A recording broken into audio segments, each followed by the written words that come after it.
Hi everyone, and welcome back to Drannor for another installment of Weekly Waffle. Hope you're all having a good day. This one finds us leveling an alchemist.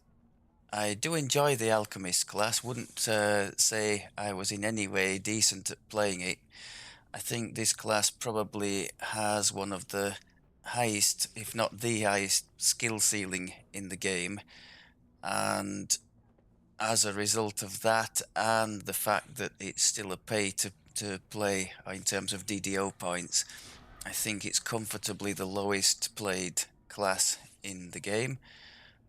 But I still think, if you haven't experimented with it yet, there's a load of fun to be had. A lot of people get put off by this reaction state thing.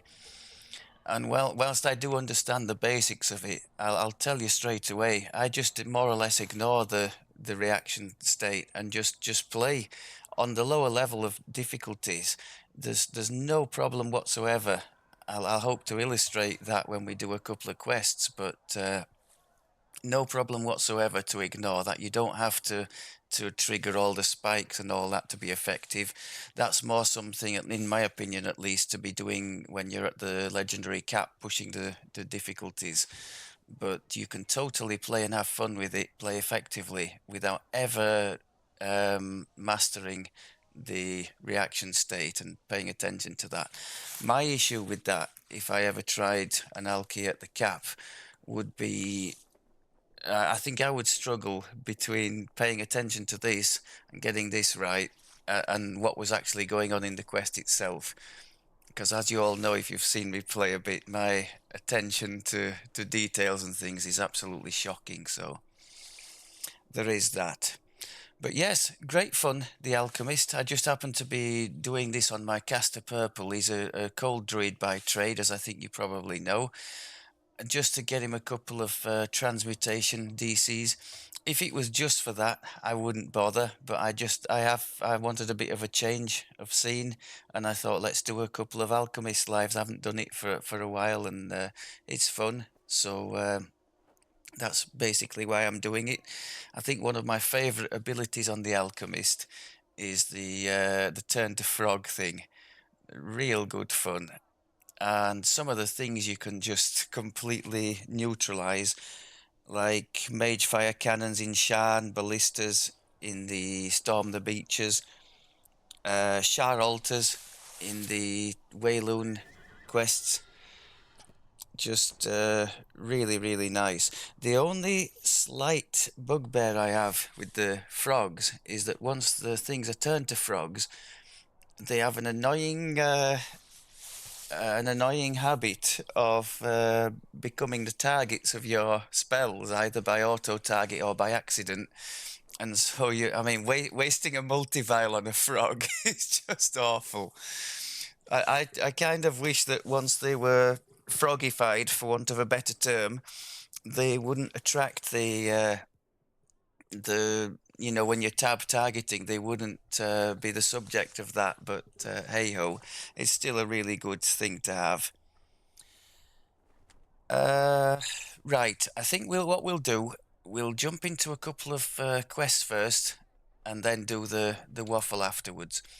Get some sound on. Oh, we do have some. Do we? Yeah, we do. Okay, so cold probably not the best element for leveling, although once you get to 12 with an alchemist, you do get the weakening mixture. So once you hit with a cold thing against something immune, it makes it vulnerable. So it really doesn't matter from 12 what element you've got. I just picked cold because as a cold druid, he happens to have a sentient epic stick in cold. So I thought it might be best like that.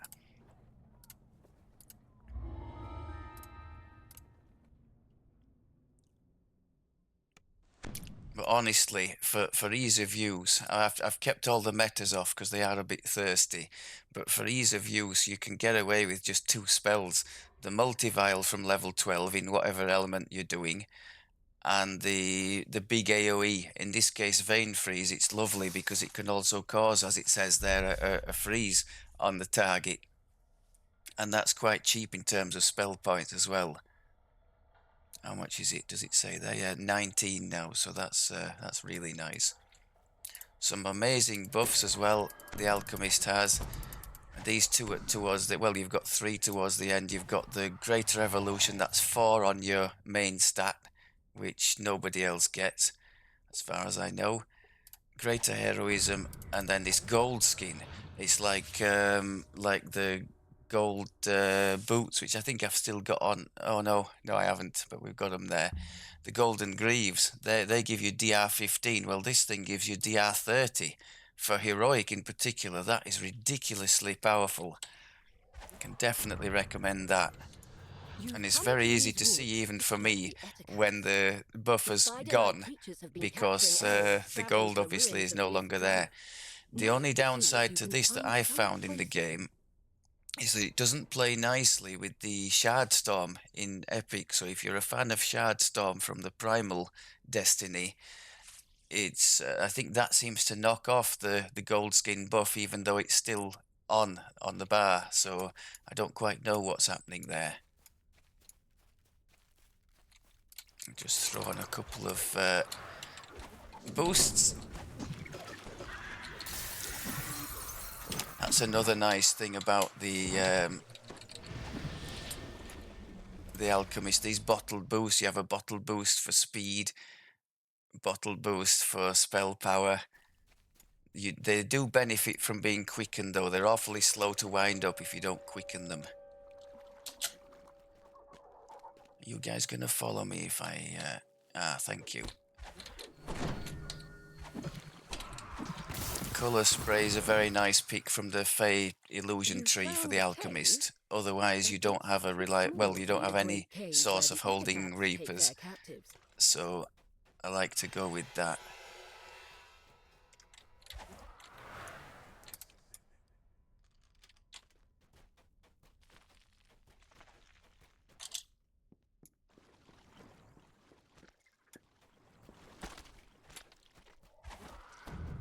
So I just drop something in on that for you, Reaper.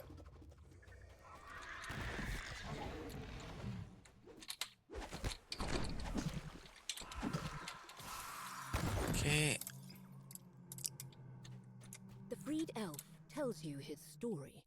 It seems that the one thing I don't do nearly enough of is take advantage of the fact you can target an opponent and turn away from it and still fire at it with this class. I mean, that's like when you're running away from an end boss, you can still be pummeling the creature with multivials. Something larger than an etacap. Much, much larger. Ah.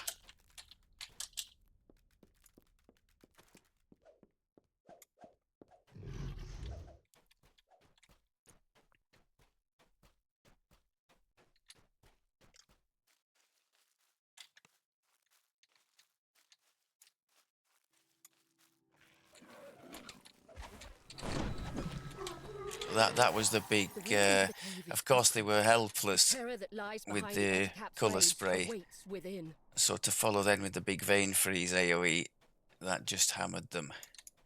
Let's put our boosts on.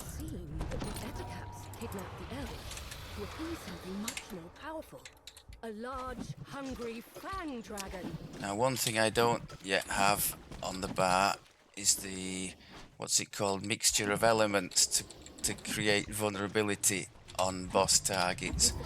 I've only got one level 6 spell at the moment. The elves will once again I think it's called Elemental Combination.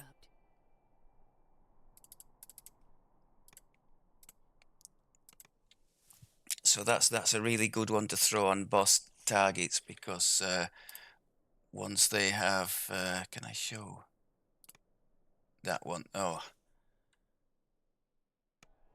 that one there. It throws out 3 random effects, I think, and once the targets have 3 random effects, they're hit by 3 random effects, they become subject to this, where is it? There's a vulnerability thing.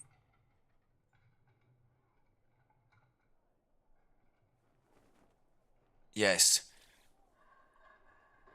Vulnerable to enemies that have been recently affected by at least 3 different elements of burning ambition, so it's a nice way to trigger extra damage on the tougher targets.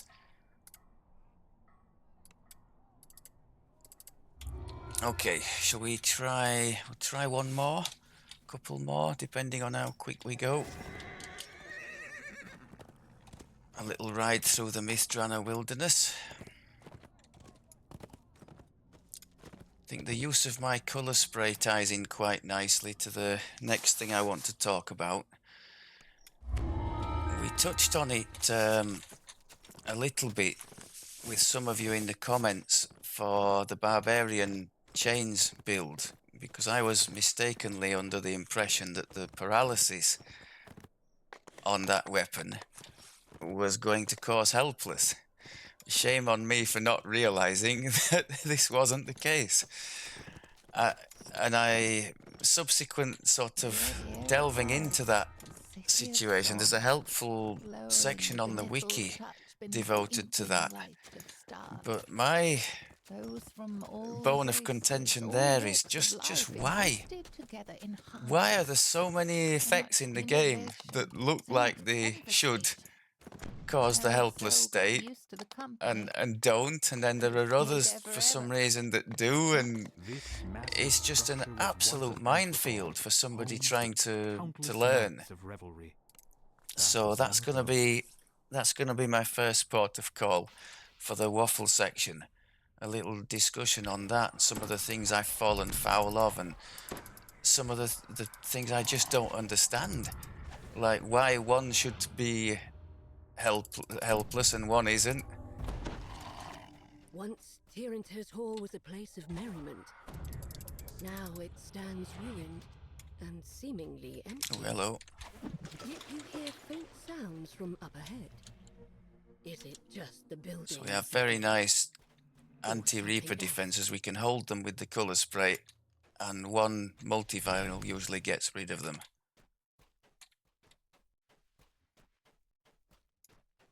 Don't want to be creating too much dungeon alert. So again, these skeleton types, you can see immune, but once you've hit them once with the first vial of the multi-vial, the others take effect and blow them away, so there's no problem there. That's once you've got to level 12 to that enhancement I was showing in the tier 5 of the tree. Now these things can be buggers, especially on legendary. That one, did you see, was being healed by the cold initially, but again, once it had been hit, problem solved.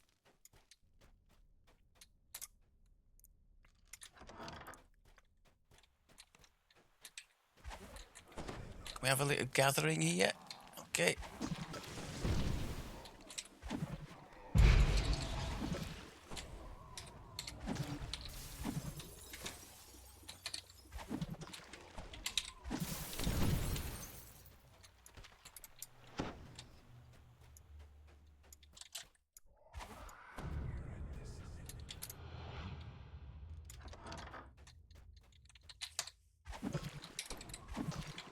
I should really be putting quicken on the things. I don't think I would suffer too much with the mana with that, but I choose to leave everything off until 23 in Epic, when I get the evergreen from Primal, and that then feels amazing when you put all the metas on and suddenly the build just springs to life.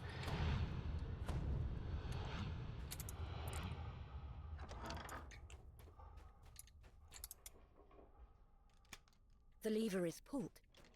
You notice a distant quieting as the barrier above. I'm not quite sure why I still bother collecting these collectibles. Maybe for the rare things and the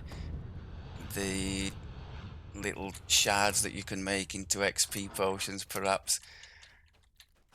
As I mentioned to a guildmate recently, I recently got rid of hundreds of them out of the crafting storage. They were bunging up the crafting storage. Brass sensors, I think they were. I know there are some that you can trade in to collectors for interesting little potions or buffs and things, I think. I haven't really looked into that. Ooh, let's just do a bit of buffage here.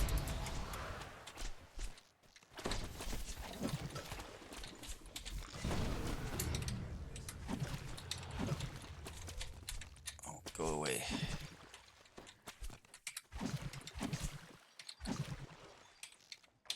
Oh, that's my bad. Right, can we just dispatch this guy A quickly? faint sense of unease fills you. It's as though you're The being best way watched. against him when you're doing him on a tough difficulty in Legendary, if somebody has a This DDO, crest they just likely come through sits here, the grab the center of all crest, mechanisms. DDO, and then they don't have to face him. I think that's a recurring theme in the game, isn't it? Wherever there's a path of least resistance possible, people will take it. Where am I supposed to be going back that way?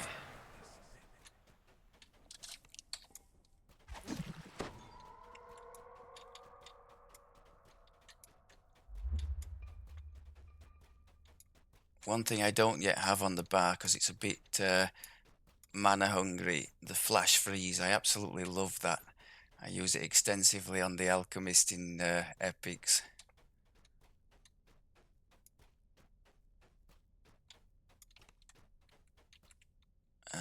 We could use the acid here, couldn't we, to get round these immunities? I've kept the acid on the bar.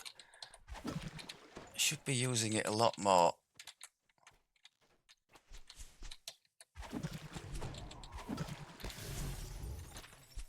So if you don't know the alchemist too well, as you level up in the cause, you've got... oh, hang on. Let's have a moment's peace here, please.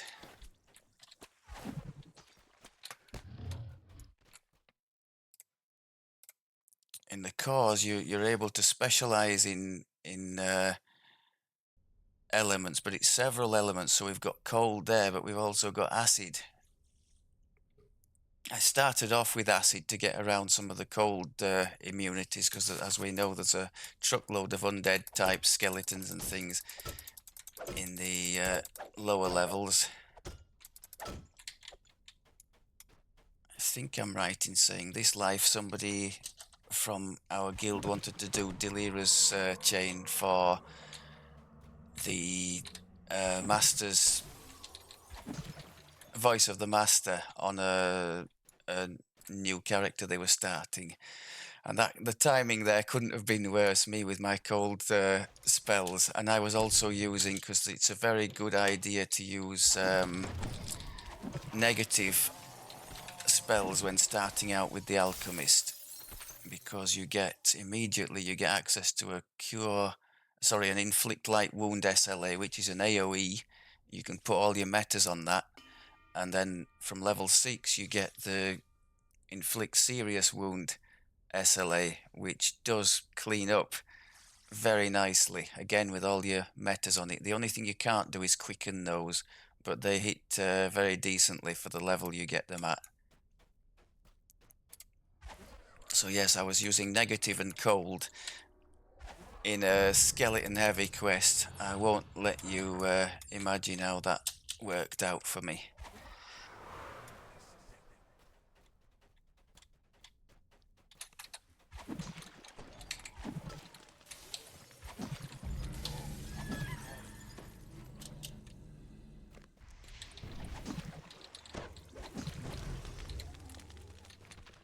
You hear someone calling out from behind a doorway blocked by a magical barrier.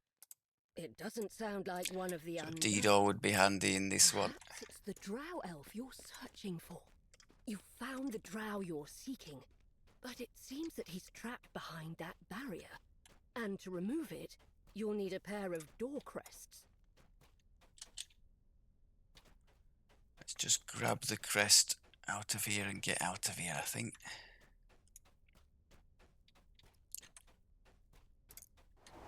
Re-entering the Great Hall, you're surprised by the sight of a towering skeletal figure.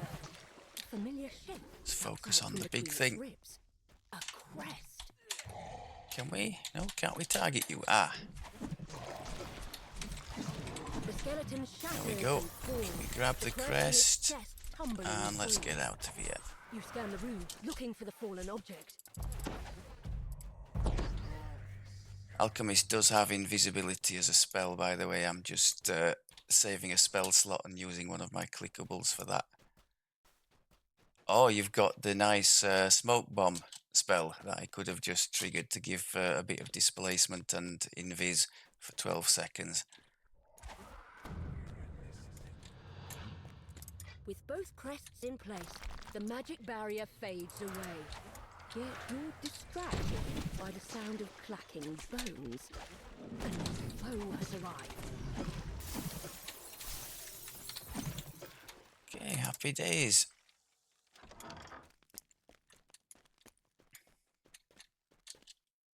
I'm still on the lookout for a golden age weapon from here. You found the For any of icon you who the don't have the wall, pack or who bringing you didn't know, closer 2 to golden age unraveling the weapons you mystery can of use to the make missile. one of your choice, Now to return which to I the would... elf Oh, that's a encampment nice, to report your progress. a nice bit of loot. Not what I was looking for, but it's got a Reaper enchantment on there as well. I'll take that. Okay, happy days. Given how stingy the drop rates are in Myth Drannor, I'm more than happy for that, although I would have preferred it to be legendary. But you can't have everything. Okay, let's get back to the public area and do our little discussion. So, as mentioned, I'm going to start with a bit of a talk on this helpless damage. Let's find a little place to sit. This looks good. By the campfire. So yes, as some of you might be aware, it came to light when my barbarian character, using the Maw weapon from the Threats raid, which obviously has Paralyze on it, among other things, for the CC, I had taken quite a few helpless boosting feats and enhancements in trees and things, got my helpless damage bonus up to over 50. And suddenly one of you quite rightly pointed out that this paralyzing was not causing helpless. So I wasn't benefiting at all from those things, because I don't tend to go in big groups where there's usually at least one caster type doing helpless stuff. Or I suppose you could just be a dragon lord and cause helpless with your shout. That's one downside maybe to not being that, having to create your own helpless or run in a group with people who do cause it. But my big beef with that is, how come is paralysis not helpless? How can that be? I mean, you've got a tree there, the Arcane Archer tree, where people could, in the past, I've not seen people do it recently, but it was a thing, wasn't it? The para arrow build. And you're telling me you would invest, a whole load of effort to gear one of those things, and the build is built around that, and it doesn't even cause helpless. What's going on there? I mean, looking at the list now, I mean, there are some that you can kind of understand, like a knockdown. I mean, the target is still able to defend, it's just on the floor. Yeah, okay, fair enough. But dance effects, like the dancing ball, I mean, I'm not saying it wouldn't be overpowered if it did, because it's a persistent effect, and the things can just wander in there. If they were all helpless, maybe it'd be overpowered. But they're pinned, they're not moving, and yet they're not helpless. Another one here, greater shout. I mean, they say it causes a daze, not a helpless, which is sort of pinned in place. When it takes damage, it doesn't move, but you don't get the helpless bonus. Maybe because everybody can have that through the Fate Singer tree, they thought they wouldn't put it there. But I'm just totally confused by some of this stuff, because Greater Shout doesn't cause helpless, and yet the sound burst lower down the sort of sonic scale does. So it's just an absolute minefield to me, an absolute minefield. I wish they would do all or nothing on that. Any kind of sort of thing that looks to be incapacitating either does give all the bonus damage or it doesn't. It's just, For a new player walking into that, or even many long-serving players, I've played the game for years, and I didn't know about this paralysis thing. It's just I don't. It's like I'm shaking my head as I'm speaking about it. I'm not particularly happy about it. I mean, on the druid, since we've got purple here, his build has several ways to actually make proper helpless. So the burst of glacial wrath from the epic feat does cause helpless, as does the greater color spray you've seen us. I mean, you've seen how effective that is.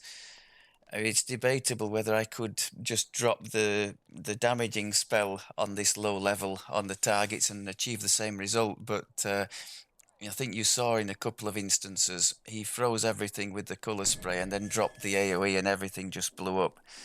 So that's a nice little combo.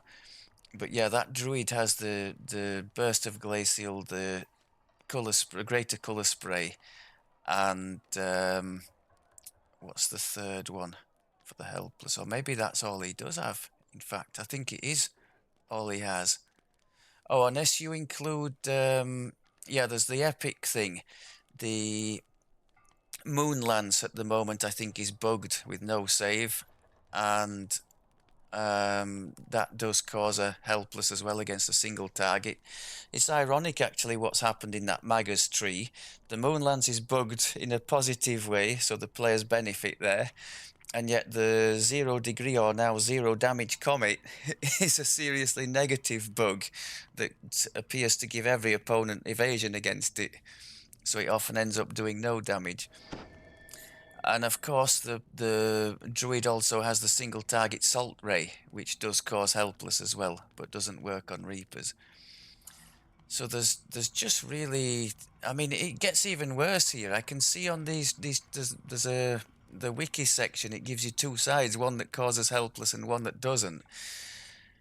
The paralysis from like paralyzing weapon or arcane archer imbue doesn't, and then on the other side, it's saying paralysis induced by ghoul touch is helpless and induces extra damage. So I don't know.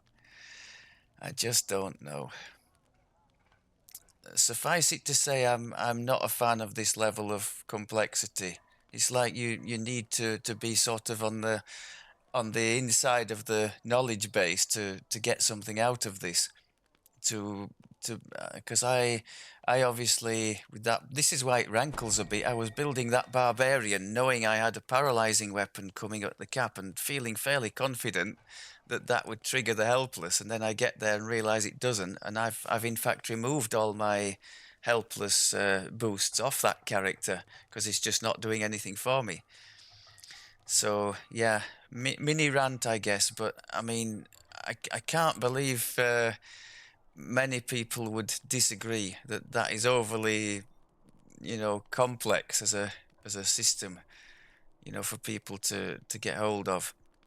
I mean, I totally do agree that things like the dancing ball, the CC in itself is enough, as a reward. If things are pinned in place like that, they're not hitting you back, then great.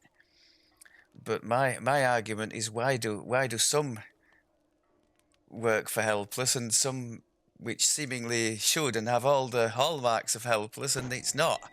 The greater shout, the paralysis, I just can't believe. I would love to know the thinking behind that, why that isn't. And some things like the mass hold remains to be a helpless. Anyway, mini rant over. Let's move on to the next one. So the next one I've got up for discussion, I still don't know quite what to title this.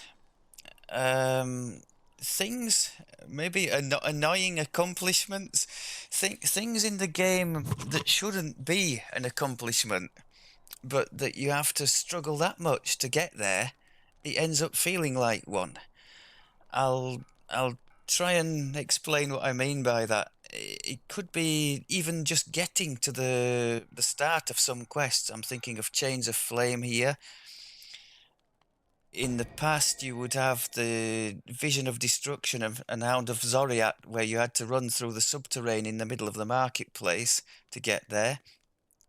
Certain quests in the Stormhorns, reaching them, and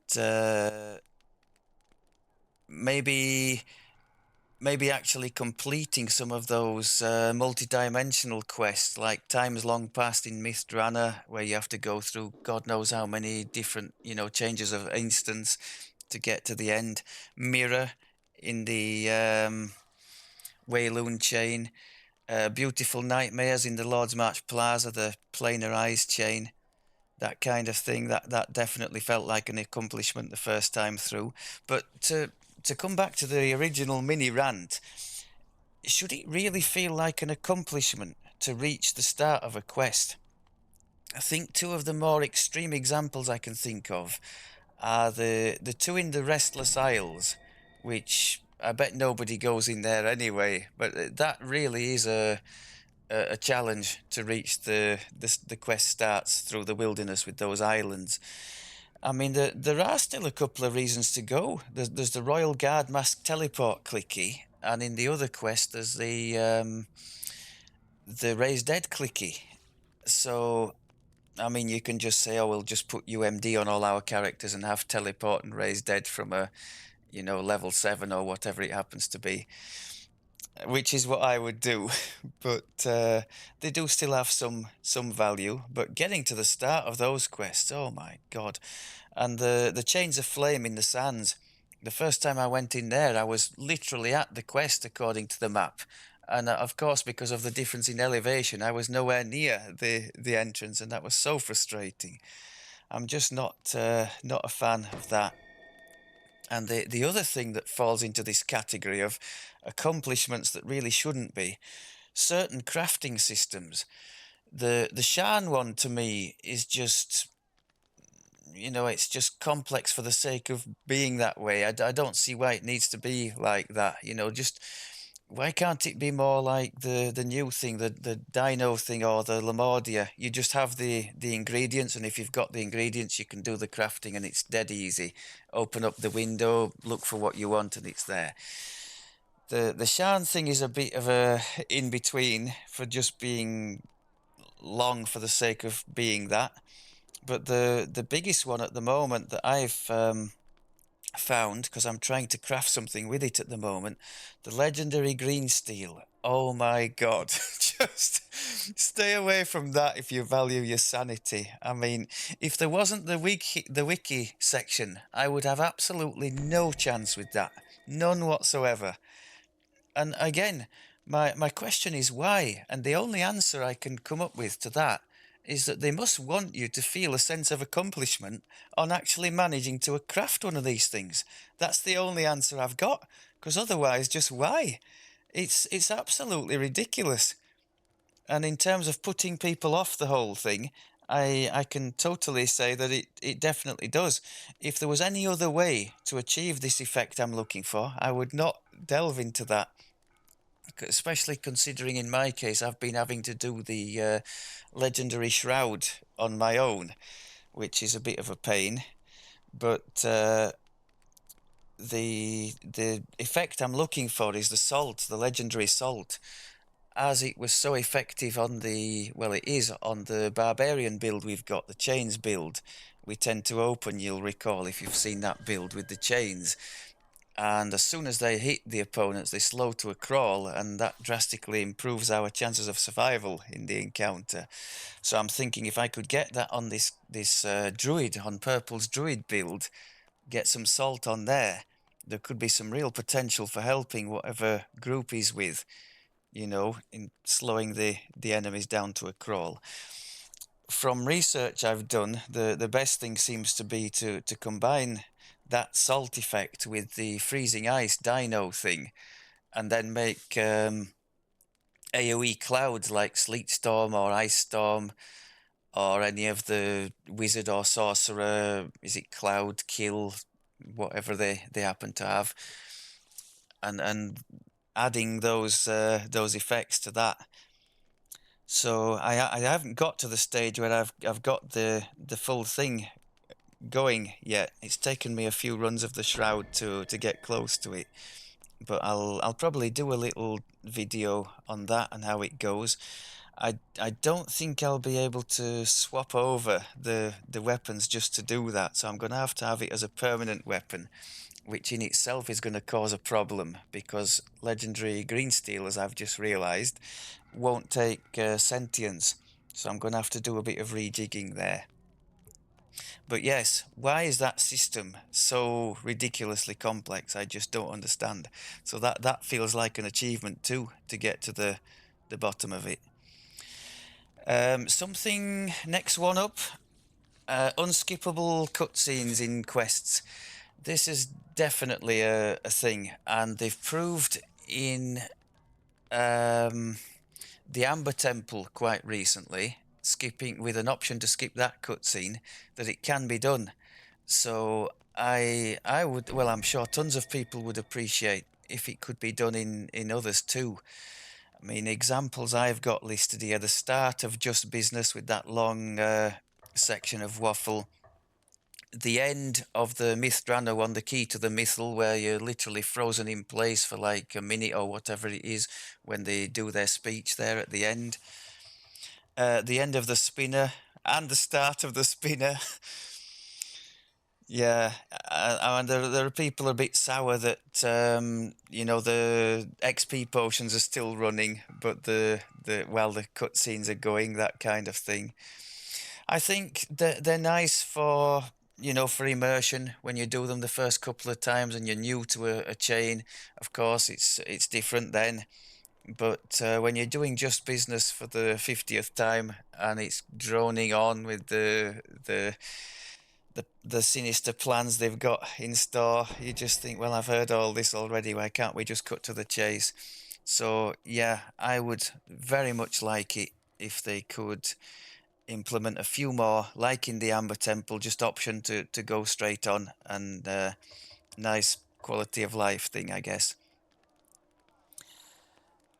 What else have we got? Ah, yes.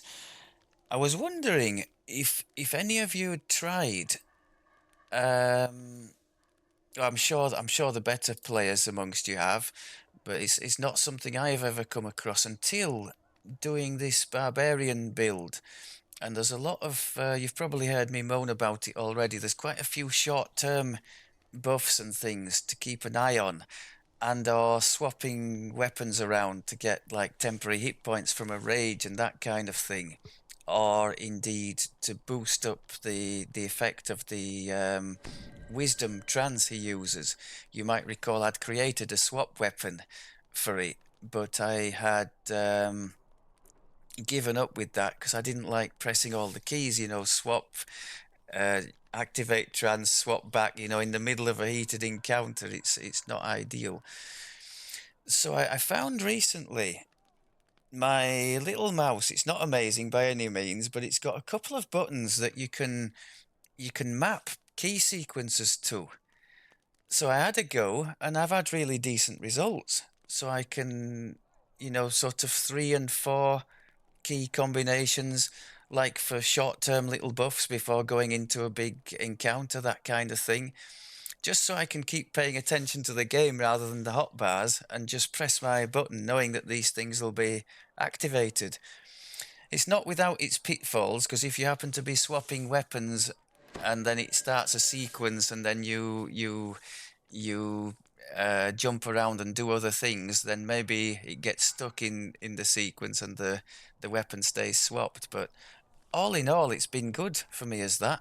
So I hope to demonstrate that maybe a bit further down the line to any of you who've been struggling as I have with like key combinations for shorter term things that you don't really want to pay too much attention to. Just one click and have it do it. I thought that was really nice. I think that's about it for what I had to say today. So yeah, unskippable cutscenes, annoying accomplishments, and the helpless thing.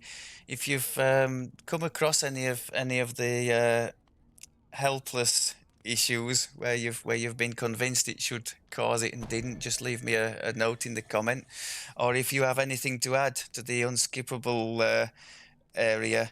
I think my biggest pet peeves are the ones I mentioned: the just business, the key to the mythal, which I guess many people will skip anyway, won't they, because it's quite long, and that one in the spinner. Or if you've got any mega long journeys you've done to quests where you've struggled to even reach the start of the quest, I'd like to hear about those too.